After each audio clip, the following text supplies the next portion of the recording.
We remain steadfast in our commitment in delivering local news that matters, stories that inspire, enriching the lives of Filipinos in the Philippines and across the globe. This is your GMA Regional TV. Buong puso para sa Pilipino. Duwa lugadan sa banggaan ni duwang motorsiklo. Insidente sa pool sa CCTV. Giant samud kan Lagunoy, Camarines Sur nasulo. Asin, inabol na tela tampok sa fashion show kan DTI. Ini ang GMA Regional TV Balitang Bicolandia.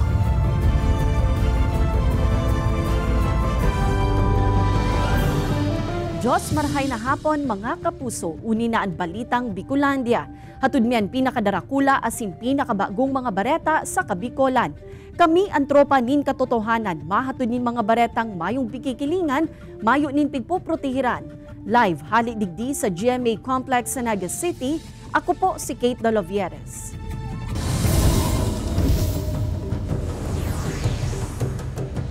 Presyo kan sugok sa Naga City People's Mall nagkakawat na sa 8 pesos ang kada pidaso. Maluyang supply kan sugok asin manok, posibleng huli subuot sa molting season kan manok sigun sa mga paratienda asin sa Department of Agriculture. Ang detalye tutukan sa report ni Chris Novello. Kung dati pano-pano ng trading sugok ang pwesto ng Da Angeline sa merkado publiko kan siyudad ni Naga, alagad mo niyan haros pabakante asin limitado sa naan sa indang itinitindang sugok. Dahil sa init na panahon ngayon, kulang ang supply ng mga manok. Pigante si parang kuta na ninda na dakot an may papabakal nindang sugok urog dangunyan na kralasyad alagad limitado ini huli sa kulang na napoproduce na sugok kan mga manok. Sa Monitoring kan Market Enterprise and Promotions Office, nakakawat ngunyan sa 8 pesos and 50 centavos hasta 9 pesos ang presyo kan sugok depende sa size.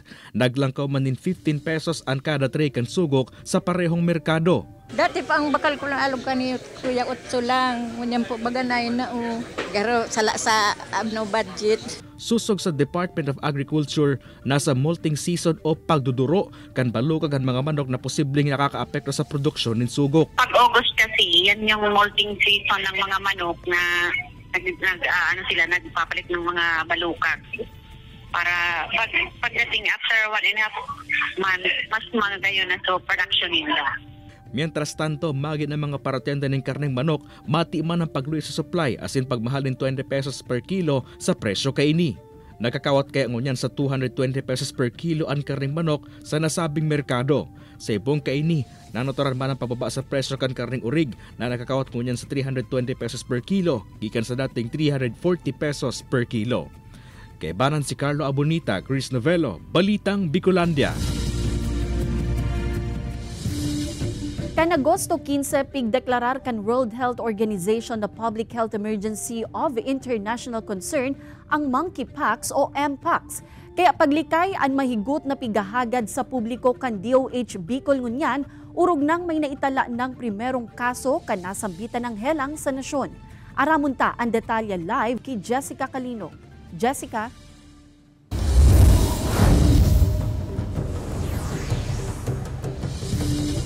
Kate, sa talakan World Health Organization, nasa 15,600 cases na kan mpox ang naitala sa mga apektadong nasyon. 537 sa mga ini ang nagadan. Sigun man sa DOH Bicol Center for Health Development, mayo panin bakuna kontra sa helang na ini, kaya ang pinaka-epektibong gibuhon ngunyan, iyuan paglikay na mahawa. Intimate o close physical contact, arog kan skin to skin, mouth to skin, o sa ano pa mang paagi na nakakadukot sa satuyang kublit, siring man sa pag-abo o hatching. Diyan posibleng mahawa kan monkeypox o mpox, sigun sa Department of Health Bicol Center for Health Development. 5 to 21 days ang incubation period kaini. Makalihis iyan, pwede nang makahiling nin mga sintomas.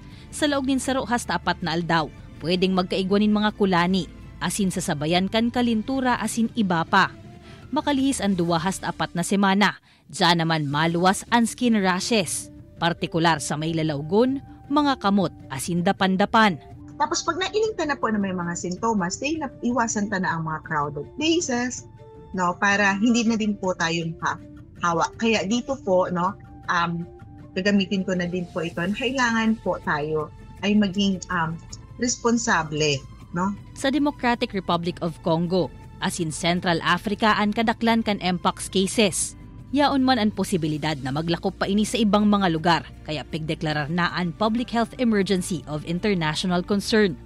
Alam natin na galing tayo sa area na mayroong monkeypox ongoing outbreak ngayon.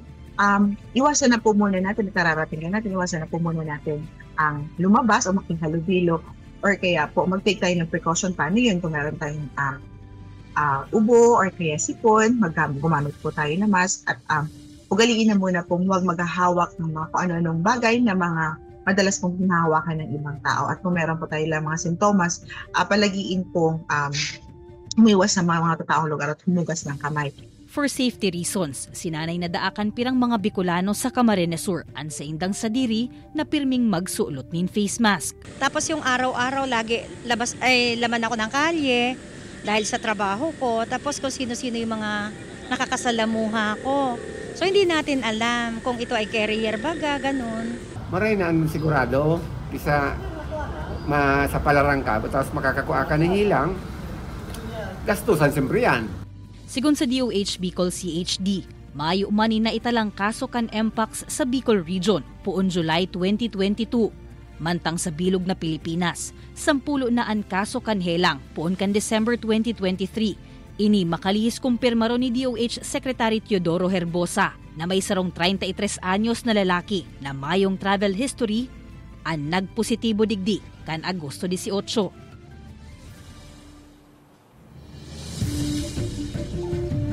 Misingan ni Kate Mayo umani na italang kaso kan mpox sa Bicol Region, pig-abisuhan kan DOH ang publiko na maglikay asin di dapat makampante tarong nga ni katong recent case kan mpox na mayo man travel history alagad nagpositibo digdi.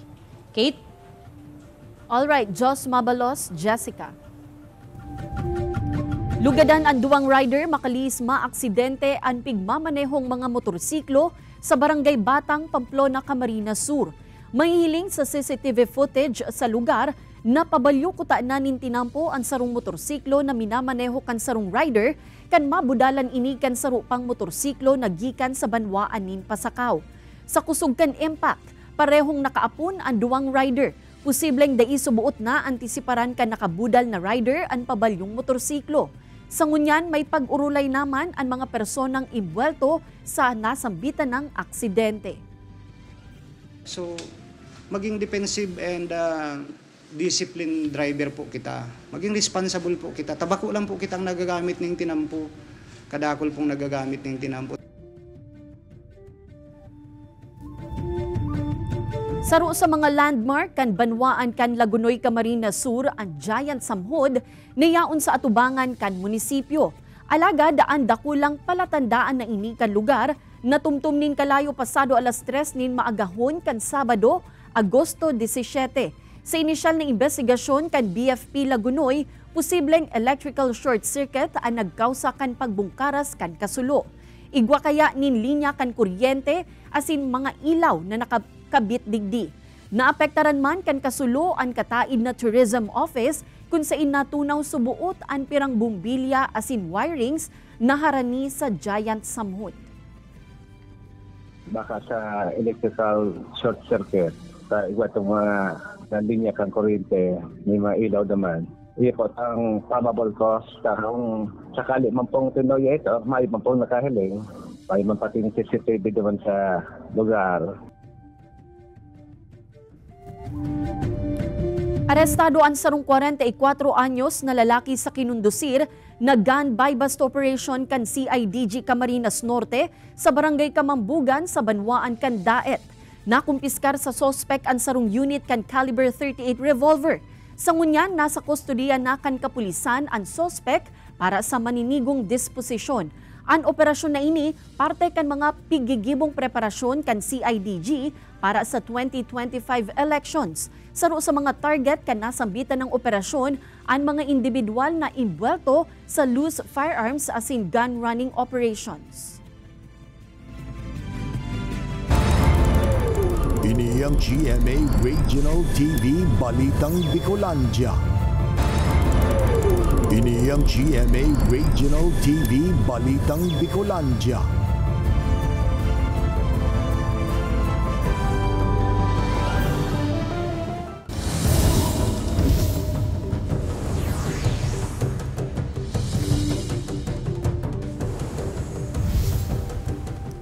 Sa ginibong water quality monitoring sa Naga River, kadaklan kan mga pigkukonsiderar na parametro ang pasaduman. Alagad pag-abot sa fecal coliform as in phosphate content, day nakapasar ang tubig sa salog.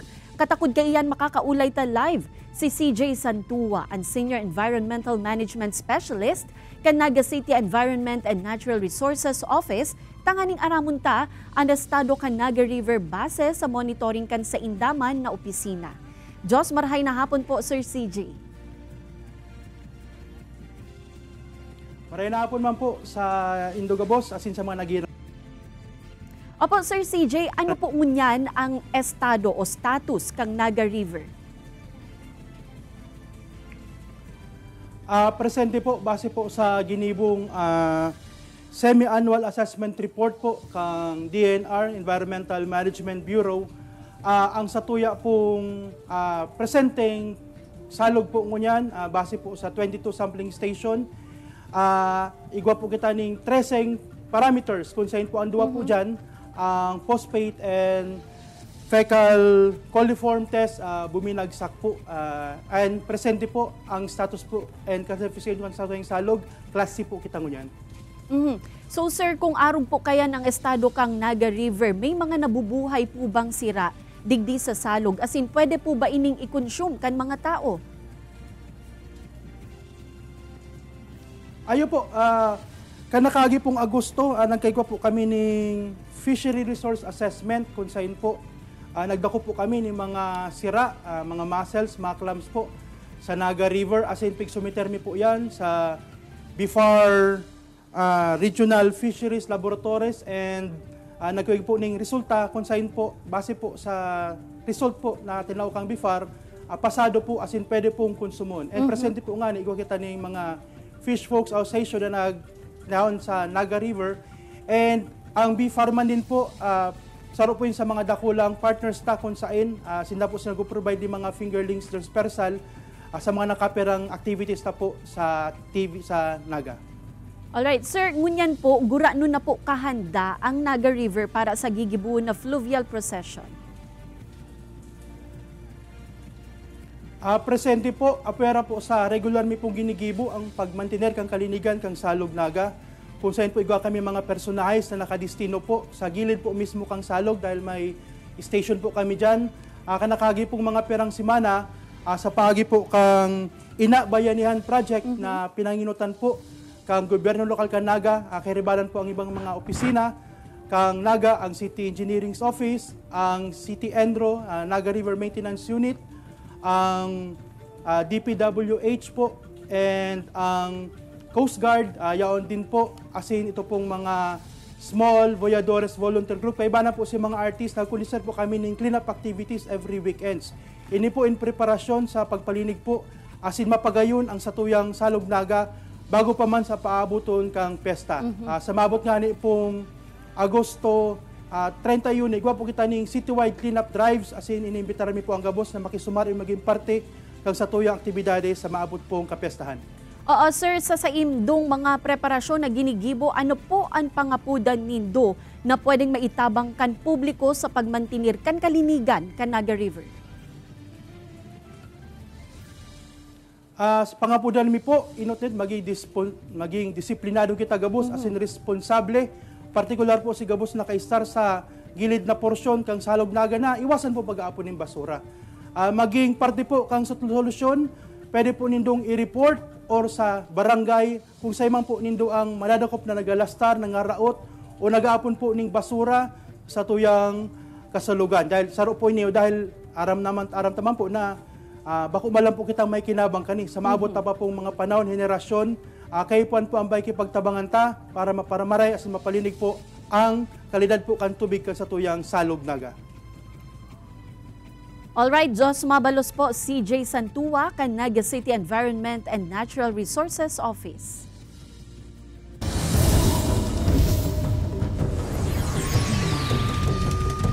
Sa kulungan ang bagsak kan sarong lalaki sa kinundusir na buy-bust operation kan mga otoridad sa Banwaan kan Paracale, Camarines Norte. Nakumpiskar sa sospek ang tulong sa shay kan pigtutubudang shabu asin sarong badil na kargado nin 4 na bala.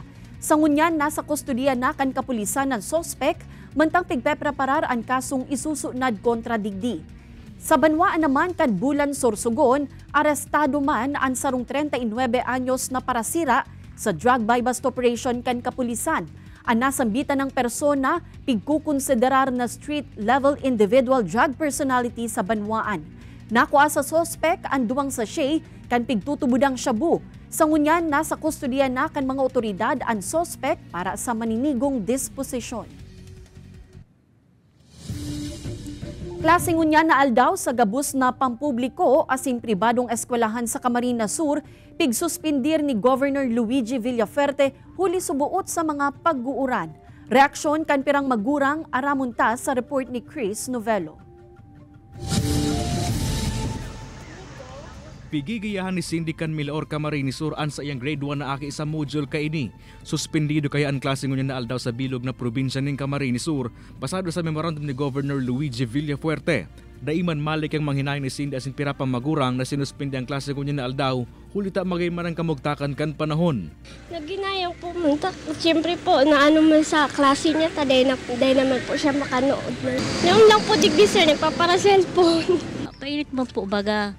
Imbes makanood pa ang akit ang sarong aldaw, sayang man po baga. Ang nasambitan ng class suspension na pigluwas kan gobernador ang pagadam sa posibleng pag-uuran. May mga lugar kaya subot sa probinsya na nakakamati ni moderate to heavy rains na posibleng mag-intensify asin magresulta sa pagbaha. Sigon sa Department of Education, may poder ang mga local chief executives sa pagsususpindi ng klase kung pagbabasehan ng DepEd Order 37 Series of 2022. Sa palisiyan na ini na ang DepEd pwedeng dain na maghalat kang advisory coming from the LCS kung naiiling po kang school head na medyo risky or apektado sa iyang mga learners and mga teachers, so they can locally call for a localized suspension of classes. Pinapasiguro man ka na hensya sa mga LGU na dapat day mapupundoan pagkanood kan mga estudyante sa ibong kan pagsuspinde ng klase. Kebanan si Carlo Abunita, Chris Novelo, Balitang Bicolandia.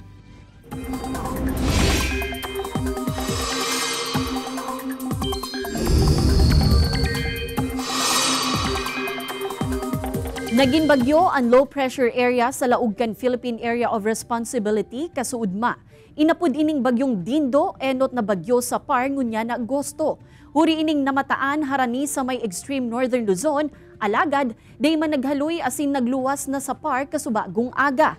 Piglalo o mang tutumbukon kay ni an East China Sea asin Korean Peninsula. Nagtitinirma na maluya ang habagat asin sa may Batanes o Babuyan Group of Islands sana nakakaapekto sa ngunyan.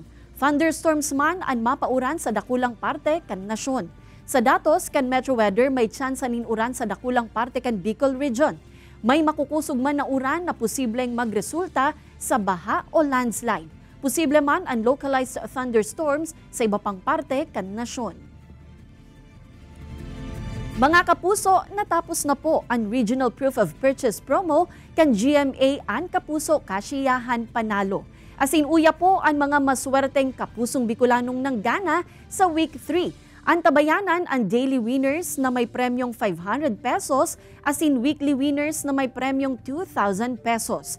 Ia-announce ang promo winners soon sa GMA Regional TV asin sa GMA Promo Facebook page. Kaya mag-ingat sa fake news, fake Facebook accounts or scam text. Asin solamenteng unofficial GMA representative ang makontak sa winners.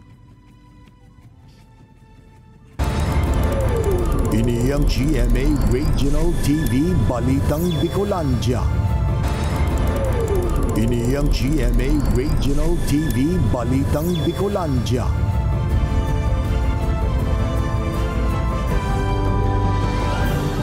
Trenta'isyeteng mga LGU sa Camarines Sur nagtiripon sa ginibong Local Price Coordinating Council kan DTI. Pirang munisipyo asin syudad, pigbisto sa Cities and Municipalities Competitive Index. Uyan report ni Jessica Kalinog.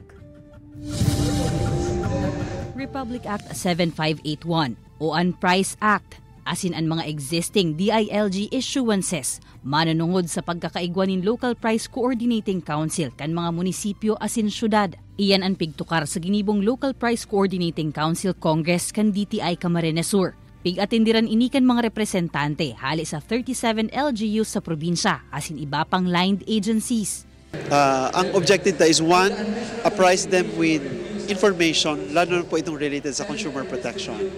And then number two, collaboration through the LPCC or iniinapod na Local Price Coordinating Council.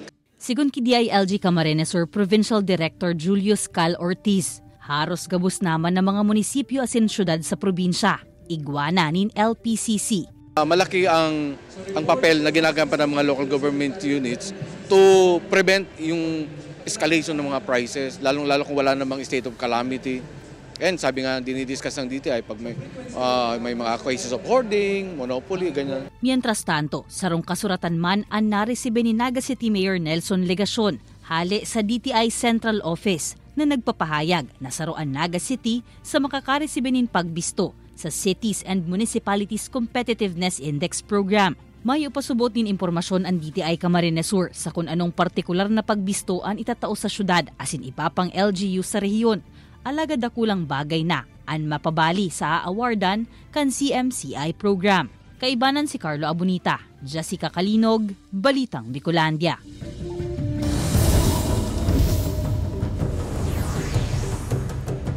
Mga residente sa sarong barangay sa San Lorenzo Ruiz, Camarines Norte agrangay ang kawaran o minsan maating bulos kan tubig sa saindang mga gripo.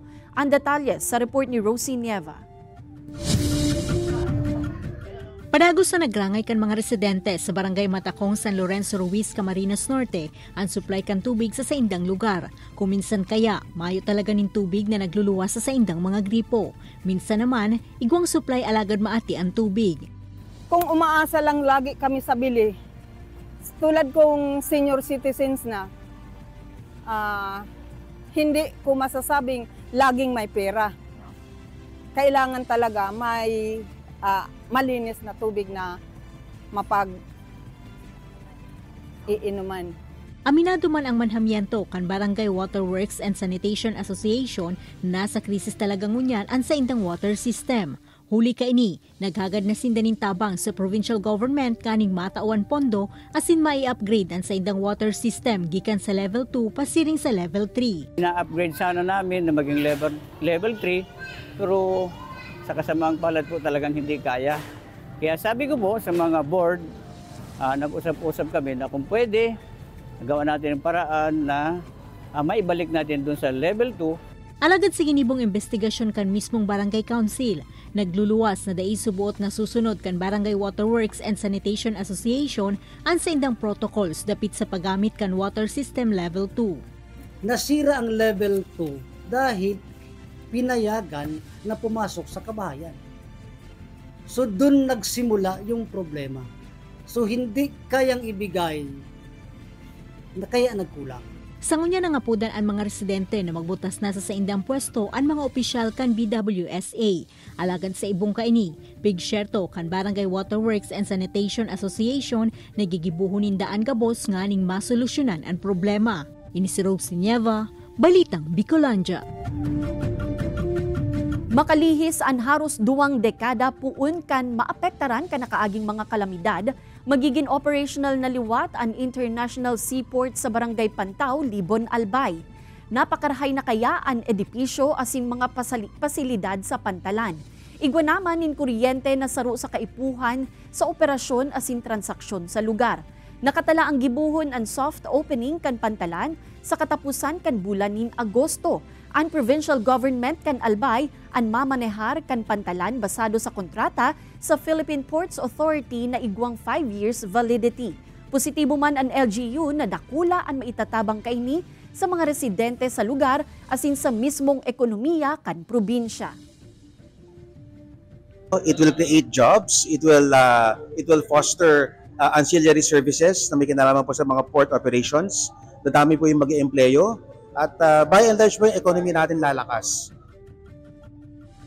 Hahalean na nin papel ang mga elihidong opisyal kan banwaan ni Daet Camarines Norte sa grievance committee na nagdadangog sa reklamo kan mga commuter kontra sa mga toda.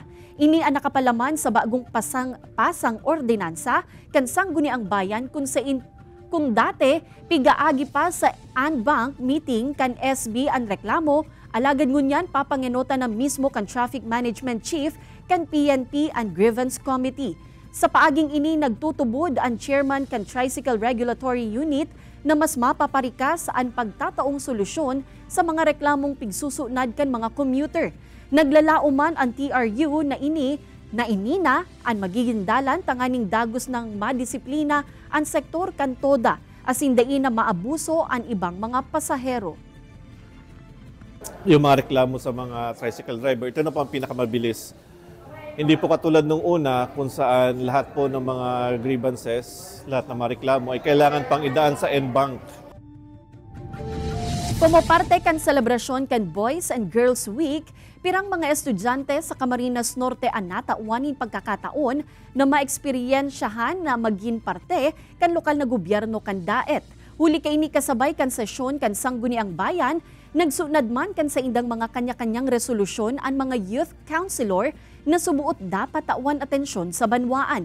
Pigsyarto man kan Vice Mayor kan banwaan na pigbibisto ninda ang nasambitan ng mga resolusyon asing bukas man sindang ipautob ini arug kan ibang tema na piguurulayan sa Sangguniang Bayan.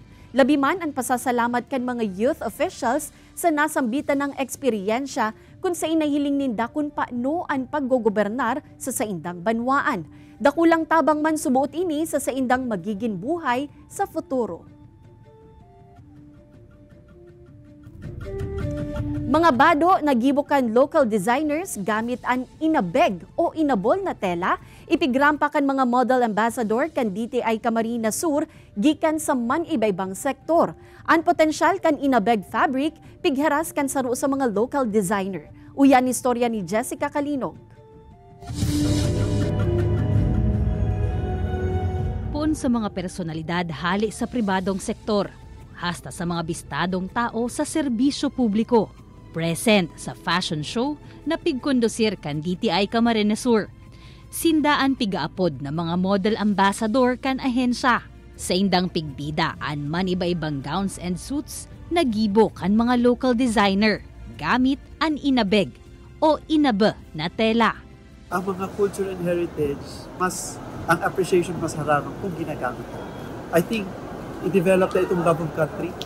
And the best expression sa love of country is to patronize our own local products. Ang pigbibidang inabe fabric sa fashion show. Kadaklan, gibo kan mga local artisan sa banwaan kan buhi, gamit ang tradisyonal na handloom o ang manumanong pang-abol. Para sa local designers na sinda Alex asin Shine, dakula ang potensyal kan inabe, asin kayang makisabayan sa iba pang woven raw materials sa ibang parte kan nasyon.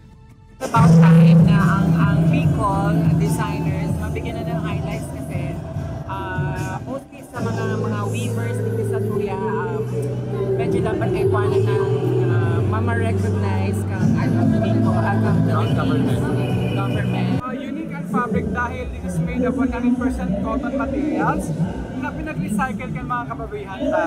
So, dyan pala nahihiling tayo itong mga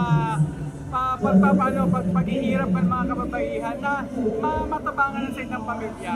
Ipigrampa man sa entablado ang iba pang accessories and wearables na gibo kan mga local artist na nakisumaro sa Feria de Camarines, featuring Pusturiosa. Ini si Jessica Kalinog, Balitang Bicolandia. Madadalan ang episode na ini as iba pang pinakahuring lokal na bareta sa official website kan GMA Regional TV, www.gmaregionaltv.com. Pwede man kamong magbisita sa sumuyang official YouTube channel, GMA Regional TV, as iniklik ang subscribe button para sa pinakamaiinit na bareta hale sa man iba-ibang rehiyon. Mabalo sa mga kapusong Bicolanong nagantabay, maging sa mga kapuso nyato abroad. Ninhulita sa GMA Regional TV Local News Matters. Asin yan ang pinakadakula asin mainit na bareta sa Kabikolan. Ako si Kate Dalovieres, kami ang GMA Regional TV Balitang Bicolandia, bilog na pwersa para sa mas dakulang misyon asin mas mahiwas na pagserbi sa nasyon.